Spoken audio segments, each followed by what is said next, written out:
Gil, this is Freestyle, written by my good friend Linda Nieves-Powell. So I'm just going to read the little blurb off the back because it says everything we need to know. And because she couldn't remember it. Exactly, that's why.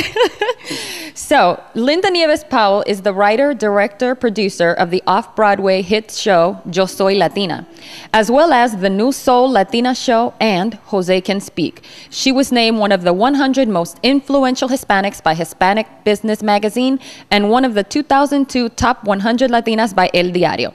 She lives in New York, and that is where I went to interview her. Linda, Freestyle is your debut novel. Can you tell us what this book is about? Freestyle is about two women, Idalis and Selenis, who have had it with their to-do list. They've had it with their husbands, they had it with their kids, they've had no me time, and they escape to, they do a Thelma and Louise to the Bronx, where they used to hang out when they were younger, 15 years ago. And they're looking for something, they're looking for themselves, they're looking for answers, and it's their journey. But the thing is, they don't know whether they want to stay in the past or move ahead. The writing process Yes. for Freestyle, how did that go for you? It was interesting because the agent came out of left field. And one day I said, you know, I'm going to write something just to see. In a weekend, I sat in front of the computer until I wrote 50 pages. 50 pages were sent to the agent. She loved them. That's how I sold this book, on 50 pages. And I didn't think you could do that, because whatever I read, it was proposal, manuscript. No, I actually sold this book on 50 pages and an idea. Yeah, and so the process of writing the book came naturally. It was very organic, the whole thing, and I'm really surprised. So I didn't know how to write a book, and what I did was, because I was writing Jose Can Speak, another play which is nothing but monologues, I said, why don't I treat every chapter like a monologue? And I went through that process, so there was a beginning, a middle, and an end, and every chapter would hook you to the next chapter, which I hear it's a fast read, because every chapter was its own monologue, but it would bring you to the next step. So yeah, it's at home. Ask me if I could do it again. I don't know, but yeah, that's how I did it. So on that note, what were some of the challenges for you writing this novel? It was, I am a very, very experienced in dialogue and narration. I am not that great in imagery. And it took another muscle that was very challenging to get that, what does she see in the room?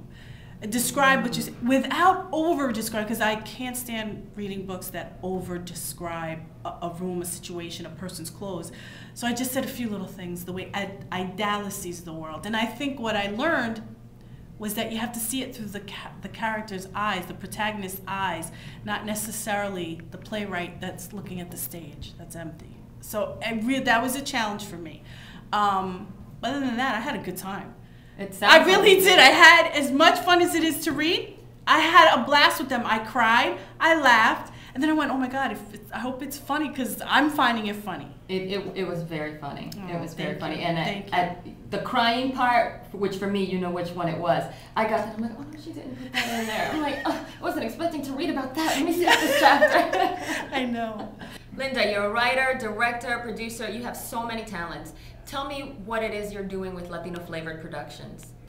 Latino Flavored Productions started in '95 because I couldn't get any of my plays produced. And I'm like, not that I really have ADD, but I act like I do. And so I can't wait, and I decided I'm gonna learn how to produce. Years went by and I would do that so often, and then it wasn't until I wrote Yo Soy Latina that this incredible thing happened in my company. It became about something. It became about Latina empowerment. So, and I didn't realize that it was my own journey that was becoming the company's mission. And so it just grew, and now with the Ultimate Latina Theater Festival in June, it'll be the first of its kind in New York. There's never been a festival for just Latina writers, directors, and actors. So this whole thing is sort of growing it into its own thing. I don't know what it is and where it'll go. I do have movies constantly in the back of my head. I really want to take this and run with it, because I want a bigger audience. You know, we do shows for 100 to 500 people to 800 people sometimes, but there's something about that movie, you know. I want Tyler Perry's job. I really You do. heard that, Tyler Perry. She's coming for you. All your stories are centered around Latinos and Latina. Yes. What is the ultimate message that you're trying to get out there with all Everything the things that you I run? do? Yes. I just need people to see that who we really are. That's not one category. That's many different things that we are. So the more I do, the more everyone can see that we come in different shapes, different experiences, different colors. My message is, look how beautiful we are and how different we are. So don't assume anything. Latina Fest 2008. This is a big deal for you, right? It is. So my viewers are going to have an opportunity to come to New York to see Yo Soy Latina and to see Jose Can Speak and the other productions that are going around on Latina Fest 2008. Tell us how that came to fruition. What made you want to do something? This is the first one, right? This is the first one, and I wanted to do something for the summer. I haven't had the time to write a play because of my schedule. And I said, gosh, I have to get these plays, because what I hear all the time is you guys are always on the college circuit, but you never come to New York. And you know, we only come to the Nuyorican, and it's not that often. How can I create a place where we can get a lot of people in New York and a lot of industry to come? You know, lots of times you have a show at the Nuyorican, you're not going to get casting agents to come to the Lower East Side. And most of the stuff that is performed by Latinos always gets stuck in certain Latin areas in the city. Right. I said, you know what? I'm going to finance this project. I'm going to go to the most adorable theater in Bank Street. It's right in the Village. No one's going to have a hard time getting there by cab, by bus, by train. We're going to do this the right way. And so that's what I wanted. I wanted to take it a step up. I don't know where the inspiration comes. I don't know why. But it's just these things that the company grows and I see the need and I keep adding. So yeah, I'm really excited about this because I want this to happen every year. I think. Yeah. So with the success of In the Heights and Celia the Musical, do you think that Latinos as a whole in the theater area are on the right path? Yeah, I think so. I think we're not waiting anymore. I don't think we're waiting for anyone to do it for us. We're really going out there and going, look, get on the train now because you're going to miss it. So I think there's a real different attitude now than there was maybe 15, 20 years ago, where we'd have to wait for someone to open the door for us. We're not doing that anymore. So if some of my viewers want to come to Latina Fest, where can we get information about that? We are developing a website. You can get the information on www.latinoflavored.com. And on there is Latina Fest, and we're working on the new website, so you'll be able to link to the new website and see everything that's going on. We have a lot going on. Besides the shows, Yo Soy Latina, Jose Can Speak, Dancing in the Mirror, Pink, The Chronicles of BC Jenny. We have 2 workshops by Marilyn Torres and the Left Theater Company. They've done a lot of work in the city.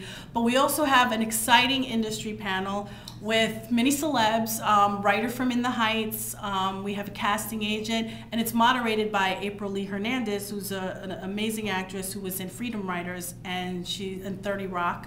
Also, at the very last, the closing ceremony, a few guys from In the Heights, Chicago, these up-and-coming Broadway actors and dancers are going to put together an event celebrating women in their lives. I'm really excited about it, but those 2 last events are for borinquen.org. We're trying to raise money and awareness for that organization. And when is Latina Fest 2008? Latina Fest is the entire month of June, June 4th through the 29th. Great. Thank you so much for your time, Linda. No, thank you. Do you have any parting words for our viewers? Always live freestyle.